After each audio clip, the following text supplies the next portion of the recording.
গতকালকে India versus Pakistan ম্যাচে, Asia cup ম্যাচে, তো ম্যাচ শেষে ইন্ডিয়ান ক্রিকেটাররা তারা মাঠ থেকে উঠে যায়, তারা প্লেয়ারের সাথে হাত মিলায়নি।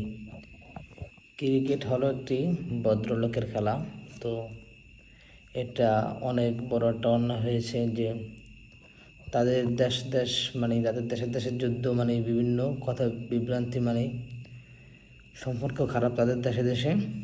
তো তারা এই রাজনীতির কারণকে খেলার ভিতরে আনাটা ঠিক হয় নাই, কারণ ক্রিকেট হলো একটি ভদ্রলোকের খেলা।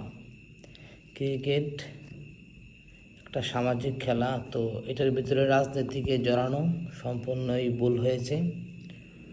তো এটা করা ইন্ডিয়া ঠিক হয়নি।